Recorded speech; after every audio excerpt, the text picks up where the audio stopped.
ድል ከአፍሪካውያን አልፎ ለመላው ጥቁር ህዝቦች የጸረ ቅኝ አገዛዝ ትግል የንጋት ጮራ ሆኖ አገልግሏል። ኢትዮጵያውያን በሃይማኖት በቋንቋና በጎሳ ሳይለያዩ ሀገር በሚለው ታላቅ ጥላ ስር የተሰለፉበት ታላቅ የውል ማሰሪያችንም ነው። ይህንን የታሪክ አሻራ በምሁራን ሚዛን ስንፈትሸው ድሉ የአጋጣሚ ሳይሆን የጥበብና የአንድነት ውጤት መሆኑን እንረዳለን።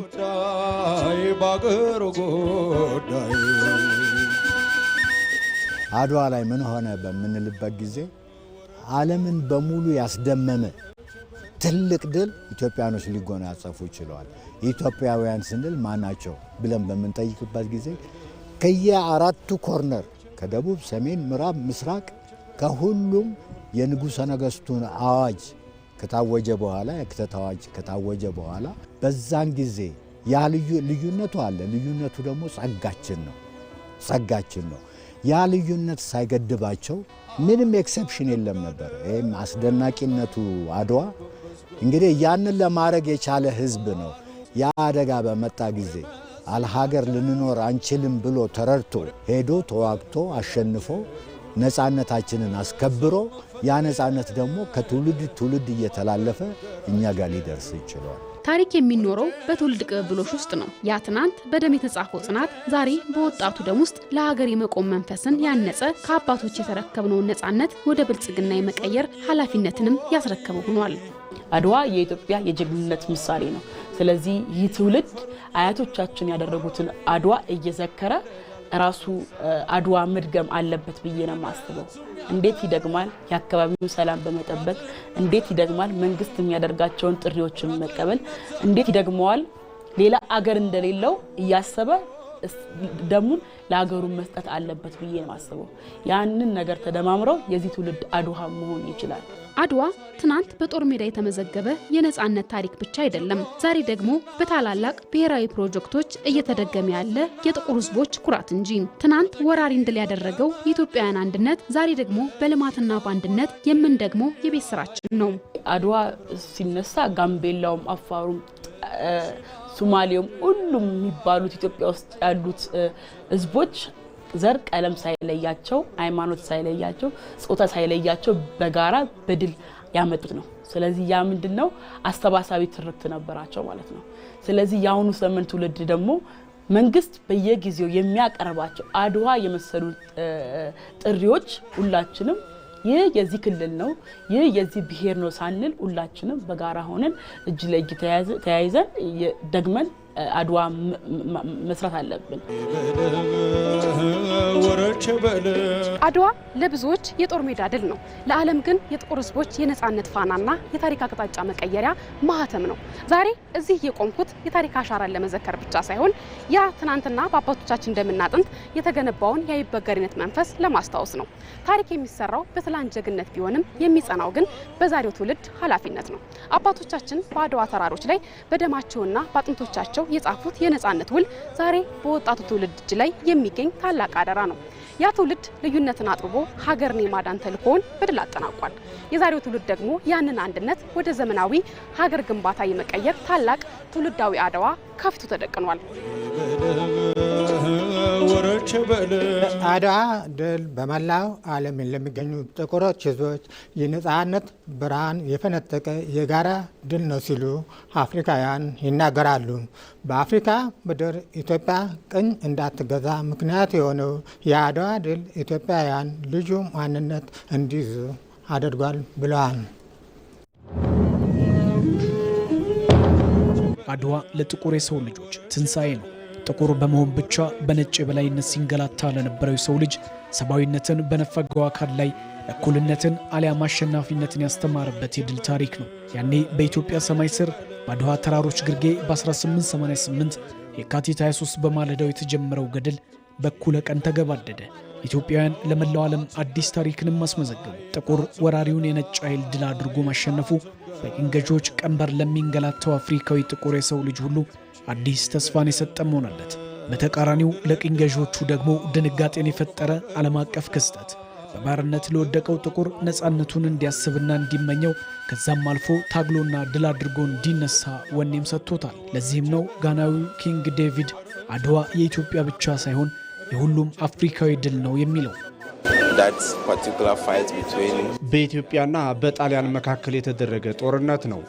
ቢሆንም ግን አድዋ የኢትዮጵያ ድል ብቻ አይደለም፣ ለሁሉም አፍሪካውያን የጋራ ድል ነው።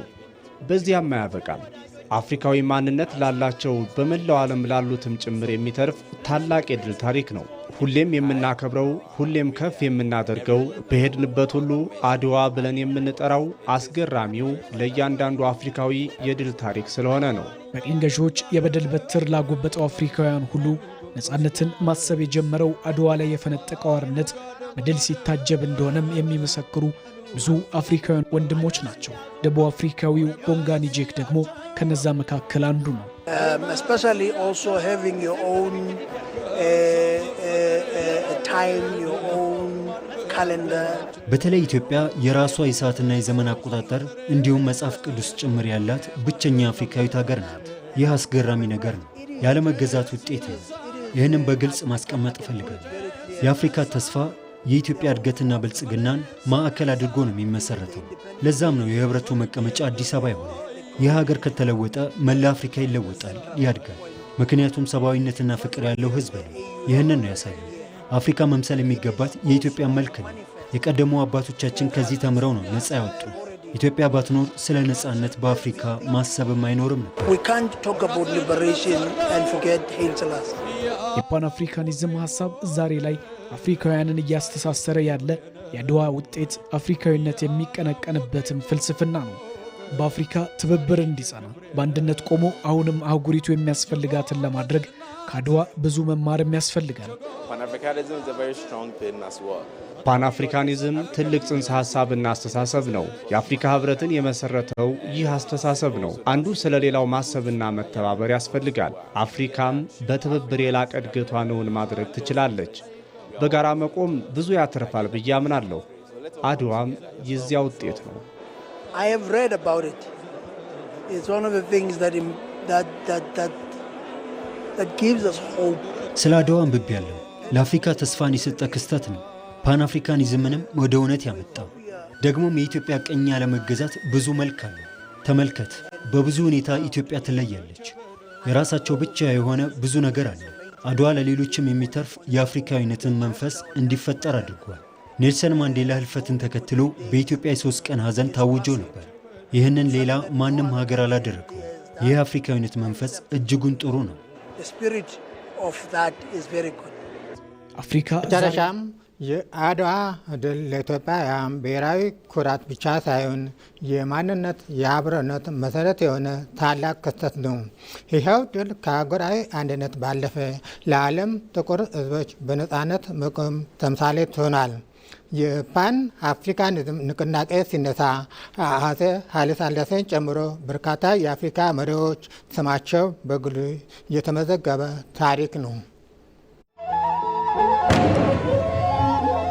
የአድዋ ድል ለፓን አፍሪካኒዝም ንቅናቄ መጠናከር ሚናው የጎላ ነበር። ድሉ አፍሪካውያን ራሳቸውን ማስተዳደር ይችላሉ የሚለውን መንፈስ የገነባ ታሪካዊ ክስተት ነው። ከአድዋ ድል በፊት የነበረው የቅኝ ግዛት እሳቤ አውሮፓውያን ሊሸነፉ የማይችሉ ጥቁርንም የመግዛት መብት ያላቸው ተደርጎ ይቆጠር ነበር። ታላቁ የአድዋ ድል ግን ይህንን አመለካከት በዓለም አቀፍ ደረጃ በመሰባበር የኢትዮጵያን አልሸነፍም ባይነት አስመስክሯል።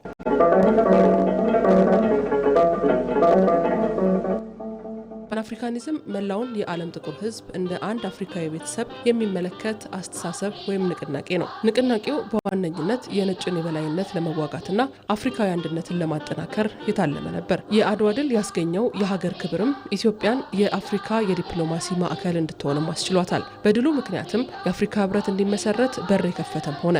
ይኸው የፓንአፍሪካኒዝም ወይም የአፍሪካዊነት እሳቤ ከሀሳብነት ወደ ተቋማዊ መዋቅር እንዲሸጋገርም አድርጓል። ፓንአፍሪካኒዝም በፖለቲካ፣ በስነ ጽሁፍ፣ በሙዚቃና በባህል የተቃኘ ሰፊ ንቅናቄ ነበረ። የአፍሪካዊነት ዓላማ በቀደሙት ዘመናት ሲጠነሰስ አፍሪካን ከቅኝ አገዛዝ በማላቀቅ በፖለቲካና በኢኮኖሚ የጠነከረ ግዙፍ አህጉር መመስረት ነበር። የአፍሪካ አህጉር በቅኝ አገዛዝ ለዘር መድሎ አፍሪካውያንም ለከፍተኛ የሰብአዊ መብት ረገጣ መዳረጋቸው የታሪክ ድርሳናት ያስረዳሉ። ይህን ተከትሎም በአፍሪካውያንና የዓለም ጥቁር ህዝቦች ላይ ይደርስ የነበረውን በደል በማስቆም የጥቁር ህዝቦችን ሰብአዊ መብት ለማስከበርና ነጻነታቸውን ለማረጋገጥ ከአፍሪካ ውጭ ይኖሩ በነበሩ የአፍሪካ ተወላጆች የፓን አፍሪካኒዝም ንቅናቄ ተጀመረ። በ1819 በኒውዮርክ የተወለደው አሌክሳንደር ኩርሜል ከካምብሪጅ ዩኒቨርሲቲ ከፍተኛ ትምህርቱን ካጠናቀቀ በኋላ ወደ ሊቢያ በመሄድ የሰው ልጅ እኩልነትና የጥቁሮችን ነጻነት የሰበከ የፓን አፍሪካ ንቅናቄ መስራችና አራማጅም ነበር። ለ20 ዓመታት በሊቢያ በቆየበት ወቅት አሌክሳንደር አፍሪካውያን አንድ ሀሳብን በማንገብ ለነጻነታቸው እንዲቆሙም ሰርቷል። አፍሪካውያን ለአፍሪካ የሚል ጽንሰ ሀሳብን በማራመድ ደግሞ እሱን ተክተው ለንቅናቄው ፈርጥ ለሆኑት እነ ማርከስ ጋርቬይ፣ ፓውል ላውንደርስ ዱምባል እና ዱቦንሲ መንገድን ከፈተ። የፓን አፍሪካኒዝም ንቅናቄ በየጊዜው የሚያጋጥሙትን ፈተናዎች እያለፈ በዓለም አቀፍ ደረጃ ድጋፍ ያገኝ ዘንድም የአፍሪካውያን የነጻነት ፍለጋ ጉዞ ተጠናክሮ ቀጠለ። ኢትዮጵያ በ1888 ዓ.ም በድል የተወጣቸው የአድዋ ጦርነት ድልም ለዚሁ ለጥቁር ህዝቦች የነጻነት ጉዞ ቀንዲል ሆኖ ተመዝግቧል። ከኢትዮጵያ አልፎ ለአፍሪካ ብሎም ለዓለም ጥቁር ህዝቦች ነጻነት የገዘፈ አስተዋጽኦ ያለው የአድዋ ድል የፓን አፍሪካኒዝም እንቅስቃሴን ከመደገፍ ባለፈ አፍሪካዊነት ተቋማዊ እንዲሆን ለማድረግም የአፍሪካ ህብረት በኢትዮጵያ አዲስ አበባ እንዲመሰረትም ምክንያት ሆኗል። ቀዳማዊ አጼ ኃይለ ሥላሴ፣ ኳሜ ንክሩማ፣ ጆሞ ኬንያታና ሌሎች የአፍሪካ መሪዎች ለአፍሪካ አንድነት የቆሙ አፍሪካውያንን አፍርተዋል። መሪዎቹም የፓን አፍሪካኒዝም ንቅናቄ ሲታሰብም እኩል ስማቸው ይነሳል።